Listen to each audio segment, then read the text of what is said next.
Hello everyone again. This is Jim Lawson and Troy Schmidt coming to you from the Kitchener-Waterloo Real Estate Group. Today we're going to talk about the 5 biggest returns on investment and the types of renovations that you can do to your house. The first one is paint. Troy, why don't you tell us about paint? Well, painting, Jim, is actually one of I feel is probably your largest return on investment. Your typical home of 2,000 square feet would cost you about $1.50 per square foot to paint, or roughly $3,000. Painting refreshes your entire home, it brings it to life for the new buyer, and not only that, it modernizes the home at the same time.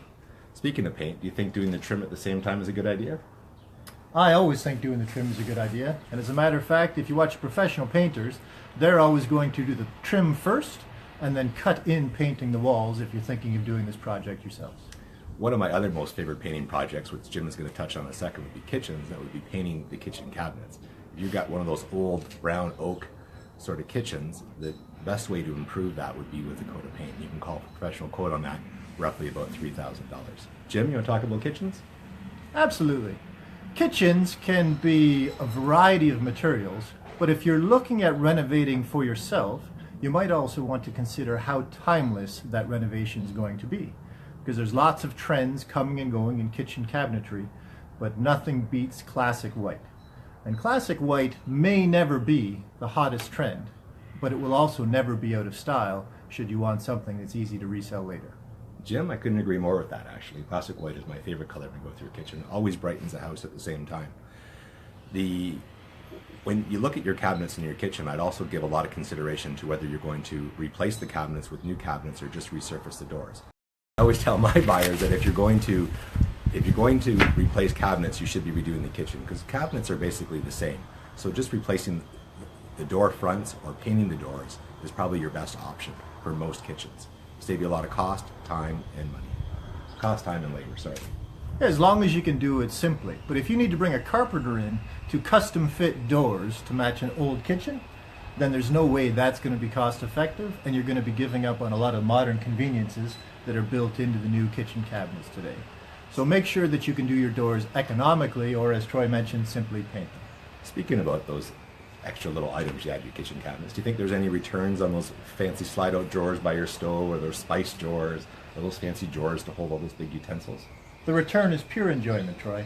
Pure enjoyment? Pure enjoyment when you look at how easy your kitchen works. At dollar value, you're going to get just as far by a kitchen that looks good. The bells and whistles may help sell, but you're probably not going to get a return on that investment. Well, Jim, as a curiosity, how much do you think you get out of you as a return? I think that's a popular question people would have when they're going to spend $15,000 on it. I think you get all of that money back out of that kitchen renovation. I know when you paint, you're going to get all that $3,000 back out. Yeah, and then some. And then some. I think it depends on the size of your kitchen, because to get a whole kitchen done for $15,000 today is going to be pretty sparse. And if you could get it done, then I think you're going to get all of that back. But you and I both know our kitchens did not cost $15,000. I was thinking I'd hire you to do mine, because you always do yours pretty cheap and do all the work yourself. Well, that IKEA kitchen was fantastic. It was a great return on investment, but most people can't put the cabinets in themselves. IKEAs make a great kitchen, by the way. Every cabinet maker I speak to says that their cabinets are second to none for the price of their cabinets. And remember, you can always trim them up nicely with some crown molding. Another molding at the same time. Shall we go from kitchens to bathrooms? Bathrooms are always an exciting topic. Why don't we, Troy? Start us off. Bathroom renovations, obviously a key part of your house. I always look at what bathroom to renovate first if you're actually going to do a renovation, whether you do the ensuite to appeal to the person buying the home or to do the kids' bathroom when you have young children in a larger home. When it comes to the second bathroom, or the kids' bathroom as I often refer to it, I would often say to try to work with the old. You can do some fun designs in there that are very inexpensive to update that bathroom, including taking those old blue fixtures of the toilets and maybe changing the bathroom to a fishbowl theme with some fish on the wall, painting the cabinet into a cloud blue or some clouds in there. And some I thought fish. we were talking about return on investment, not enjoyment for the family. That is return on investment, because it's a cheap way to do it. A bathroom renovation typically costs between $15,000 and $20,000, and I can save you that money if you just be creative in that second bathroom. I personally feel that people enjoy updating the en-suites with more luxury items than they do the main bath. Your thoughts? Those luxury items are definitely going to bring back some money. The new glass walls for showers, having a little niche area for the shampoo bottles, and Still timeless materials, because there are some wonderfully exciting bathroom choices that you can make as far as tiling goes. Just picture how you think that might look again in 5 to 10 years. Because we're going to some houses now that are 10 years old, and they were beautiful in their day, but now they're far from timeless, and people are already thinking they need renovations. And if you're going to spend $30,000 or $40,000 on an ensuite, which you could easily do, you do want to keep it timeless. You do want to keep it timeless, and you want to keep it very neutral as well at the same time, especially if you're looking at resale value. People like neutral colors and neutral decor, and these days neutral fixtures. Stay away from any sort of strong colors. What do you think about heated floors in the bathroom, Jim? Just going to ask you. I love heated floors in the bathroom, and that is a little bit of sizzle. And typically for $1,000 you can get your floor heated, maybe $1,500, and that really appeals to buyers, and I think you're going to get your money back. I agree with you, Jim. One thing I will tell you though, please turn them off when you're showing homes in August. I was showing a home the other day, and we walked in the bathroom and we're all starting to sweat. We stood in there for about 30 seconds. Let's get out of this room. But you knew it was heated. We knew it was heated. It was a beautiful bathroom. But as an agent, we always look for the thermostat on the wall. So you don't have to turn on that floor to show us that it's working. We know it's working. If not, the home inspector will definitely find that when we do one of those. Flooring, Jim? Flooring's always a fun topic. There's so many different choices of flooring. I know my preference is probably just an engineered hardwood floor over the solid wood floor, because in our climate with the hot and the cold and the moisture changes in the air, we find a hardwood floor will expand and contract, and you get those little grooves. I'm sure you've been to your parents' places that have the original solid hardwood flooring, and you will notice that that hardwood floor will eventually get cracks. They have a new product out there, and it's actually more expensive than hardwood, and it's called engineered hardwood. And that's where they take almost a plywood, or they take plies of wood and put them on top of each other, and then they put a thin hardwood coating on top. And those plies stop that hardwood from expanding and contracting top and bottom. Of course, that's an expensive way to go. Cheaper way to go is Click-It flooring. Jim? Click-It flooring? Well, how come I have to talk about the cheap stuff? Well, you know, I like Click-It flooring. I think it's got great purposes in the basement and in the bedrooms, but just... Are we talking about vinyl plank? Oh, vinyl plank's even nicer. Because that's what I put in my basement. I found a nice vinyl plank that perfectly matched the hardwood on the main floor. And it was a perfect renovation. If it ever gets wet, or your basement ever happens to get flooded, you can just unclick it, take it out, dry your basement, and click it back down again. Now, what do you think, Jim, gives you the better return if you're doing a whole house? Obviously, engineered hardwood is more of a personalized taste, and it's an expensive item. Do you think doing the laminate floor would provide a better return over carpet? It's been my experience that people really are disliking carpet these days. Well, interestingly enough about the engineered hardwood though, if you do it as a floating floor, it may cost more to buy it, but the installation cost is less because they don't have to nail it down. It's just floating. So overall, the cost may well be the same to do an engineered hardwood. Oh, you know, you learn something new every day, and that's what I'm going to learn for myself today. I didn't know they had floating engineered hardwood. They do. Really? Huh.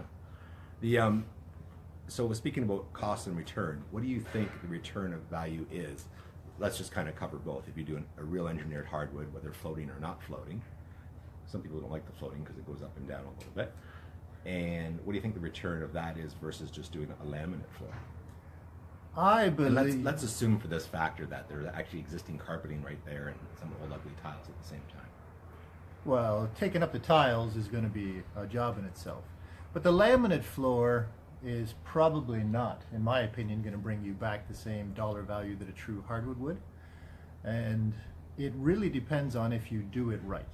And what I mean by doing it right is you could take and create little islands where you could hardwood the living room and hardwood the dining room and have small foyer and tile going down.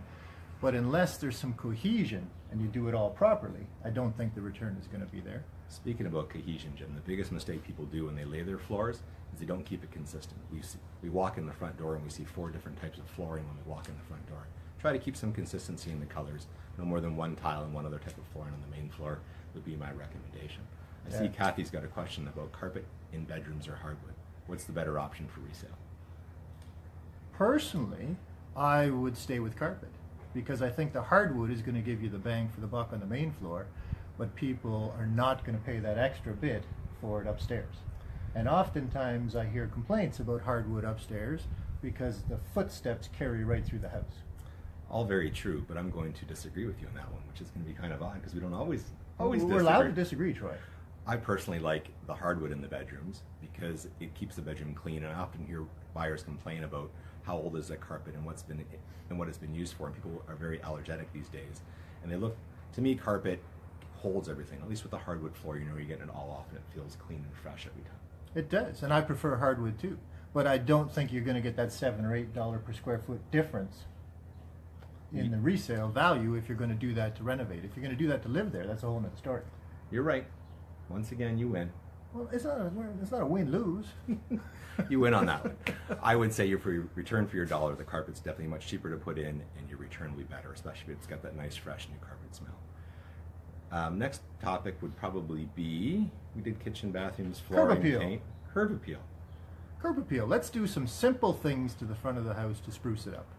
And it doesn't have to be much. It could simply be cleaning your windows, taking the cobwebs off the eaves, maybe bringing in a power washer to clean some siding and some of the eaves troughs and the soffits.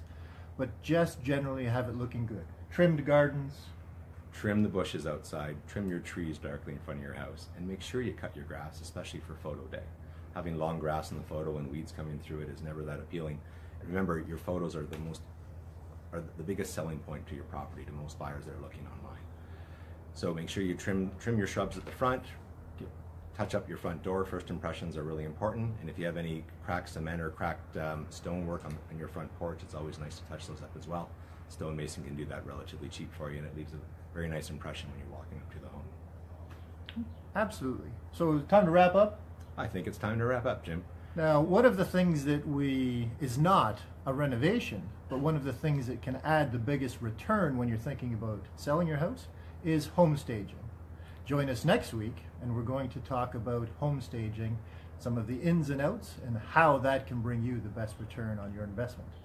Thank you for your time.